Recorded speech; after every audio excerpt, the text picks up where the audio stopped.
선악과를 따먹은 사람은 눈이 밝아져 하나님이 선하다 하신 것을 거부하고 자신의 가치관으로 좋아하는 것과 싫어하는 것으로 구분하여 선과 악을 판단하였습니다.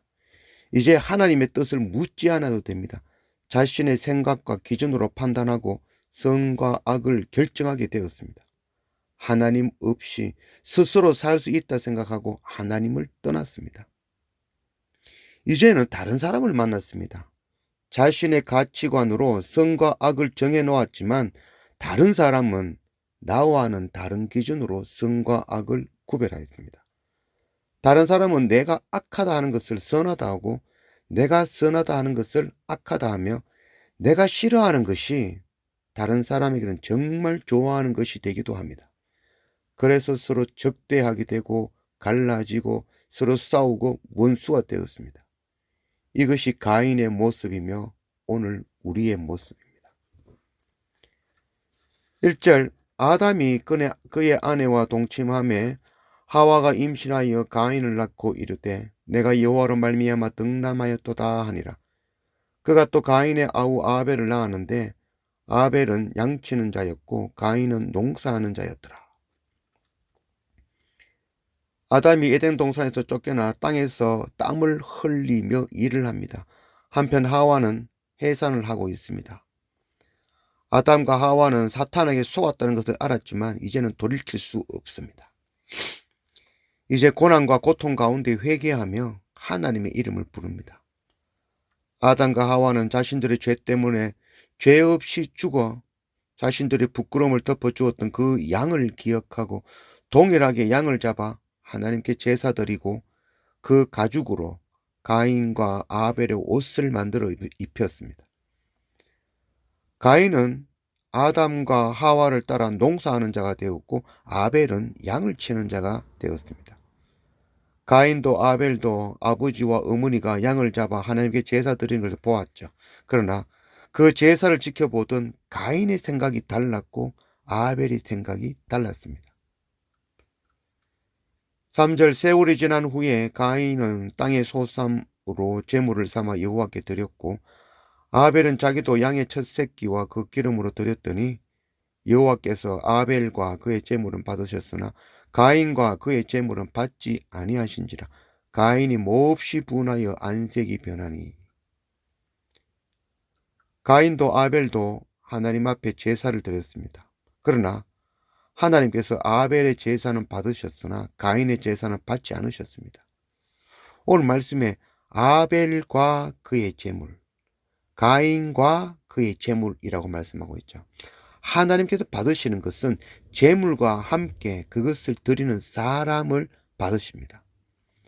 제물은 하나님을 위한 것이 아니라 제사를 드리는 자의 죄를 덮기 위한 것이죠. 곡식으로 드리는 소제도, 양으로 드리는 번제도 동일한 희생 제사입니다. 그러나 하나님께서 받으시는 것은 제물이 아니라 제사 드리는 사람인 것입니다.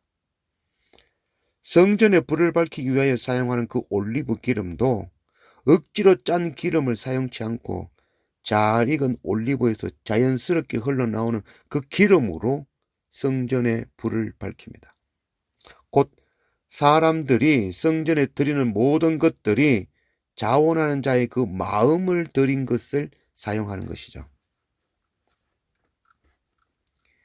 드리는 물건이 아니라 드리는 자의 마음을 하나님은 받으시는 것입니다. 7절 네가 선을 행하면 어찌 낯을 들지 못하겠느냐. 선을 행하지 아니하면 죄가 문에 엎드려 있느니라. 죄가 너를 원하나 너는 죄를 다스릴지니라. 가인이 구한 것은 선한 것, 곧 하나님이 아니라 자신의 공로였던 것이죠. 하나님의 것이 아니라 땅의 것을 구한 것이죠. 그래서 네가 선을 행하면 어찌 낯을 들지 못하겠느냐라고 말씀한 것이죠. 그리고 죄가 너를 원하나 너는 죄를 다스릴지니라 말씀하고 있죠. 가인은 죄를 알지 못했습니다. 죄는 하나님 없이 스스로 할 수 있다고 생각하는 것입니다. 내가 죄인임을 알지 못하고 하나님 없이 스스로 할 수 있다고 하는 순간 죄가 우리를 다스리게 되어 우리가 원치 않는 곳으로 데려갈 것입니다. 죄를 대적하기 위하여 하나님께서 주신 가장 강력한 무기, 자유의지인 것이죠. 우리는 우리의 그 자유의지로 죄와 싸워 이기며 하나님을 선택하는 그런 우리가 되기를 원합니다. 그리고 죄를 다스리는 방법은 내가 죄인임을 인정하면 되는 것이죠. 내가 죄인임을 깨닫는 자는 하나님의 긍휼과 주님의 십자가 은혜를 구함으로 구속함을 받고 죄를 다스린 자가 되는 것입니다. 8절 가인이 그의 아우 아벨에게 말하고 그들이 들에 있을 때에 가인이 그의 아우 아벨을 쳐 죽이니라. 이르시되 네가 무엇을 하였느냐? 네 아우의 핏소리가 땅에서부터 내게 호소하느니라. 결국 가인은 자신의 죄를 다스리지 못하고 아벨을 쳐 죽였습니다. 하나님께서 아벨의 핏소리를 듣고 가인을 찾아왔습니다. 그 아벨의 핏소리가 장하홍련전에서 말하는 그런 원통하게 죽어 하나님께 자신의 죽음을 안갚음해달라는 소리로 들린다면 가인과 같은 자를 하겠습니다. 아벨의 핏소리는 아버지 아담을 용서하신 하나님, 그리고 자신을 용서하신 하나님 동일하게 형 가인도 용서해 주시기를 호소하는 소리였던 것입니다. 누가복음 23장 34절 이에 예수께서 이르시되 아버지 저들을 사하여 주옵소서 자기들이 하는 것을 알지 못함이니이다 하시더라. 그들이 그의 옷을 나눠 제비 뽑을세. 주님의 십자가에서의 기도이죠. 사도행전 7장 59절 그들이 돌로 스데반을 치니 스데반이 부르짖어 이르되 주 예수여 내 영혼을 받으시옵소서 하고 무릎을 꿇고 크게 불러 이르되 주여 이 죄를 그들에게 돌리지 마옵소서. 이 말을 하고 자니라. 십자가 고난당하시며 주님이 하신 기도이며 스데반 집사가 돌에 맞으며 드리는 공의의 기도이며 아벨이 형 가인에게 돌을 맞아 죽으며 형을 용서해 달라고 하나님께 드리는 긍휼의 핏소리 기도인 것입니다. 하나님은 아벨의 기도를 들으시고 가인을 구원하려고 찾아오신 것입니다. 그러나 가인의 귀에는 아벨의 핏소리가 장화홍련의 그 원통함을 저주로 복수로 원한을 맺은 그 아벨의 핏소리로 이해했던 것입니다. 히브리서 12장 24절 새 언약의 중보자이신 예수와 및 아벨의 피보다 더 나은 것을 말하는 뿌린 피니라.